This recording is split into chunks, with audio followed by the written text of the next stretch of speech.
So this is the 2025 Telluride, the last year for the 6-cylinder option.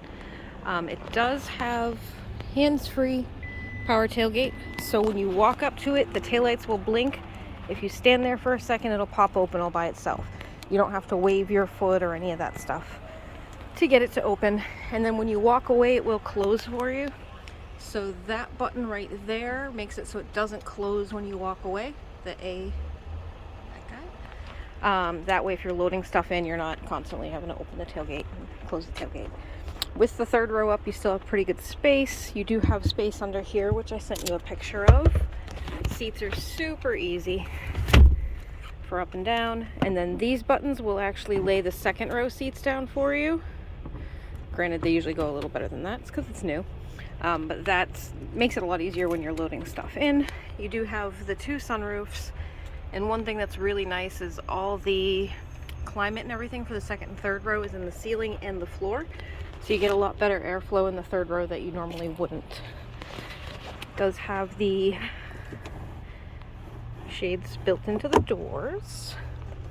And then as far as these guys go, if you're trying to get to the third row, super easy, hit a button, boink, there you go.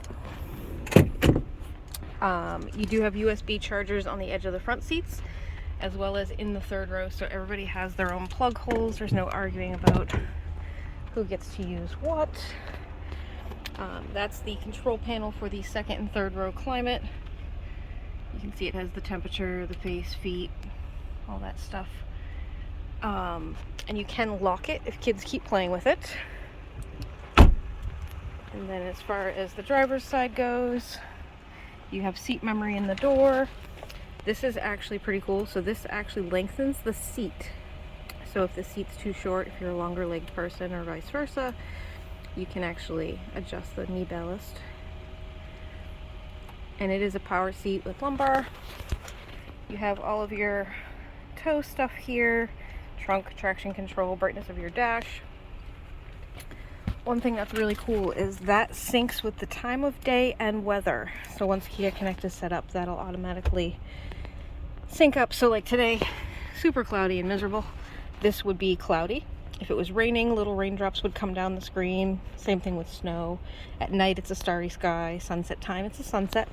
It does have normal settings, so if you don't want the sync with time and weather, you can actually have it be normal.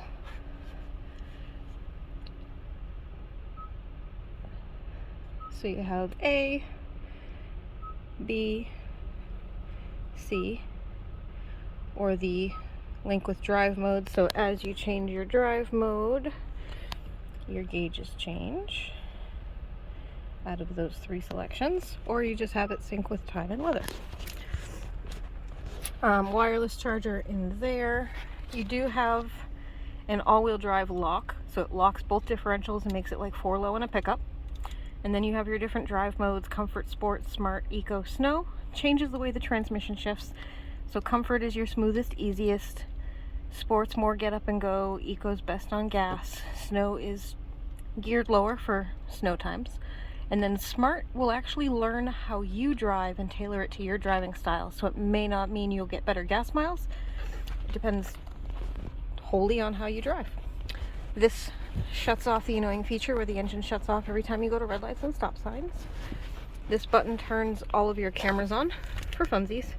The trunk is open, so you can see the sky, nice cloudy sky. And then when you put your directional on, you have both your side cameras as needed. Granted, this door's open, so it looks a little skewed. There you go. But it's nice because you can actually see traffic coming. And then here, you can actually touch and swipe around the car, see exactly how you're parked.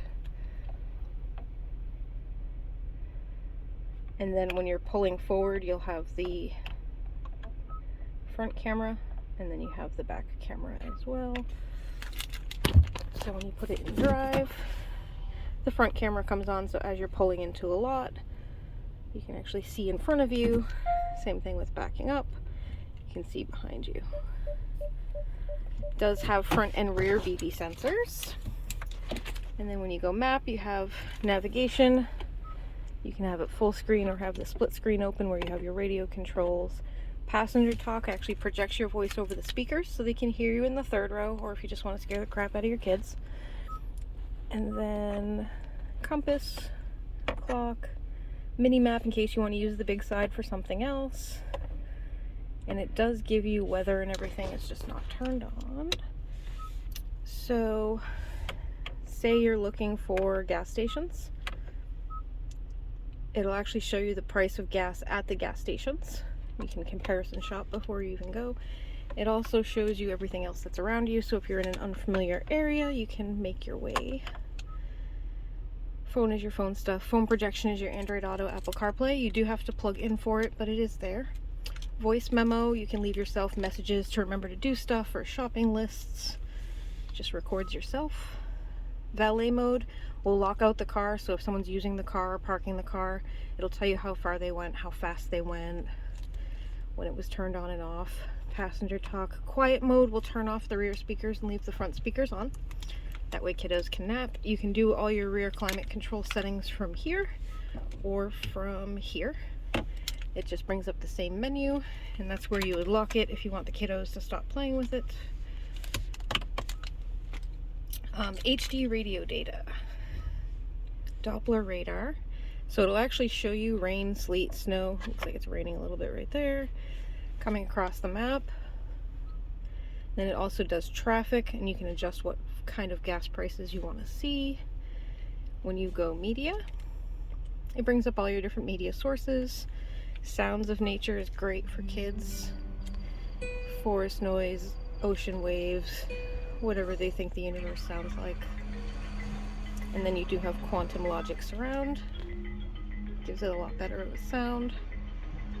And your heated cooled seats are on the handles there, and then your heated steering wheels here. Adaptive cruise control, and I don't know how familiar you are with Kia and Hyundai, but it is almost self-driving, so between forward collision, lane assist, blind spot, basically you just turn it on and let it do its thing.